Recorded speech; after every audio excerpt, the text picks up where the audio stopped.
스마트폰 와이파이, 블루투스 이어폰, 자동차 레이더, 그리고 5G 통신까지. 이 모든 RF 시스템을 보면 하나의 공통점이 있습니다. 바로 보이지 않는 RF 신호가 사용되고 있다는 것입니다. 이번 영상에서는 RF 신호를 이해하기 위해 꼭 알아야 하는 RF 신호의 기본 형태에 대해 설명해 보겠습니다.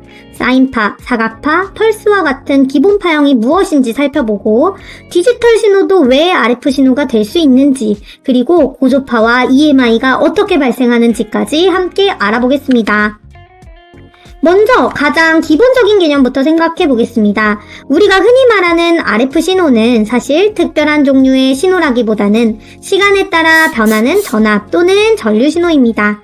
즉, 어떤 신호든지 전압이 시간이 지나면서 변화하면 그것은 하나의 전기 신호라고 볼 수 있습니다. 이러한 신호는 다양한 형태를 가질 수 있으며 대표적으로 사인파, 사각파, 펄스 신호 등이 있습니다. 그리고 이러한 파형들은 RF 시스템뿐만 아니라 디지털 회로나 전자장비에서도 매우 흔하게 사용됩니다. 가장 기본적인 RF 신호 형태는 바로 사인파입니다. 사인파는 매우 부드러운 형태의 파형으로 주기적으로 반복되는 가장 순수한 형태의 신호입니다. RF 분야에서는 이 사인파가 매우 중요한 역할을 합니다. 예를 들어 RF 신호 발생기나 통신 시스템에서 사용하는 캐리어 신호는 대부분 사인파 형태입니다. 또한 RF 측정 장비에서도 사인파는 기준 신호로 많이 사용되기 때문에 RF를 이해하려면 먼저 사인파의 개념을 이해하는 것이 중요합니다. 사인파가 특별한 이유는 주파수 영역에서 매우 단순한 형태를 가지기 때문입니다. 만약 사인파를 스펙트럼 분석기로 측정하면 하나의 특정 주파수에서 단 하나의 피크만 나타납니다. 예를 들어 1GHz 사인파라면 스펙트럼 분석기에서는 1GHz 위치에 하나의 신호만 나타나게 됩니다. 이러한 특징 때문에 사인파는 RF 시스템에서 가장 기본적인 테스트 신호로 사용됩니다. 다음으로 살펴볼 신호는 사각파입니다. 사각파는 디지털 시스템에서 매우 흔하게 사용되는 신호입니다. 사각파는 두 가지 상태를 가지며 전압이 빠르게 상승하고 빠르게 떨어지는 형태를 가지고 있습니다. 예를 들어 마이크로 컨트롤러의 클록 신호나 디지털 데이터 신호는 대부분 사각파 형태를 가지고 있습니다. 그래서 디지털 시스템에서는 사각파가 매우 중요한 역할을 합니다. 하지만 여기서 중요한 점이 있습니다. 사각파는 단순히 하나의 주파수로 구성된 신호가 아니라는 것입니다. 실제로 사각파를 주파수 영역에서 분석해보면 기본 주파수뿐만 아니라 여러 개의 고조파가 함께 존재합니다. 예를 들어 어떤 사각파의 기본 주파수가 100MHz라면 그 신호에는 300MHz, 500MHz, 700MHz와 같은 여러 고조파 성분이 포함될 수 있습니다. 이러한 고조파는 RF 시스템에서 매우 중요한 의미를 가지게 됩니다. 다음으로 살펴볼 신호는 펄스 신호입니다. 펄스 신호는 짧은 시간 동안만 존재하는 신호로 매우 빠르게 켜지고 꺼지는 동작을 가지고 있습니다. 이러한 펄스 신호는 레이더 시스템이나 다양한 통신 시스템에서 사용됩니다. 특히 레이더에서는 짧은 펄스를 보내고 반사 신호를 분석함으로써 물체의 거리나 속도를 측정하게 됩니다. 펄스 신호의 또 다른 특징은 주파수 대역이 매우 넓다라는 것입니다. 일반적으로 신호가 짧아질수록 그 신호가 포함하는 주파수 성분은 더 넓어지게 됩니다. 그래서 매우 짧은 펄스 신호는 넓은 RF 대역을 차지하게 됩니다.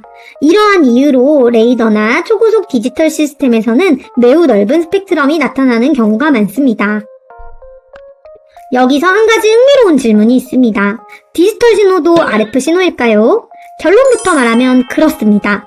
디지털 신호 역시 매우 빠르게 변하는 전압 신호이기 때문에 그 안에는 다양한 고조파 성분이 포함되어 있습니다. 특히 최근의 고속 디지털 시스템에서는 신호의 상승 시간이 매우 빠르기 때문에 예상보다 높은 RF 성분이 발생할 수 있습니다. 디지털 신호에서 EMI 문제가 발생하는 이유도 바로 여기에 있습니다. 신호의 상승 시간이 빠를수록 더 많은 고조파 성분이 생성됩니다. 그러면 이런 고주파 성분이 PCB 패턴이나 케이블을 통해 방사되면 주변 장비에 간섭을 일으킬 수 있습니다. 즉, 단순한 디지털 신호라도 실제로는 상당한 RF 성분을 포함하고 있을 수 있습니다. 이러한 현상이 바로 EMI, 즉 전자기 간섭 문제로 이어질 수 있습니다. 예를 들어 어떤 제품이 100MHz 클럭을 사용한다고 가정해 보겠습니다. 실제로 측정해보면 200MHz, 300MHz, 400MHz와 같은 고조파 신호가 함께 나타날 수 있습니다. 이러한 신호가 공기 중으로 방사되면 주변 RF 시스템에 영향을 줄 수 있으며 제품 인증 과정에서 문제가 발생할 수도 있습니다. 마지막으로 최근 RF 신호의 트렌드를 살펴보겠습니다. 과거 RF 시스템에서는 단순한 CW 신호, 즉 하나의 사인파 형태의 신호가 많이 사용되었습니다. 하지만 최근에는 LTE, 5G, 와이파이와 같은 통신 기술이 발전하면서 RF 신호의 구조가 훨씬 더 복잡해졌습니다. 예를 들면 OFDM이나 QAM과 같은 변조 방식이 사용되면서 하나의 RF 신호 안에 매우 많은 정보가 포함되게 되었습니다. 지금까지 RF 신호의 기본 형태에 대해 살펴보았습니다. 사인파는 가장 기본적인 RF 신호이며 자각파와 펄스파는 여러 고조파 성분을 포함할 수 있습니다. 또한 디지털 신호 역시 빠르게 변하는 전압 신호이기 때문에 다양한 RF 성분을 만들어낼 수 있습니다. 이러한 신호 구조를 이해하는 것은 RF 측정과 EMI 문제를 이해하는 데 매우 중요한 기초가 됩니다. 다음 시간에는 RF 엔지니어라면 반드시 알아야 하는 DB, DBM, 그리고 DBC에 대해 알아보겠습니다. RF 측정에서는 왜 전압이나 전력 대신 DB 단위를 사용하는지, 그리고 실제 RF 장비에서 이 값들이 어떻게 사용되는지 함께 살펴보겠습니다. 리스펙 RF 펀더멘탈 시리즈를 통해 RF의 기본 개념을 하나씩 이해해보시기 바랍니다. 오늘 영상이 좋으셨다면 구독, 좋아요, 알림 설정 부탁드립니다. 그럼 다음 영상에서 다시 만나겠습니다. 감사합니다.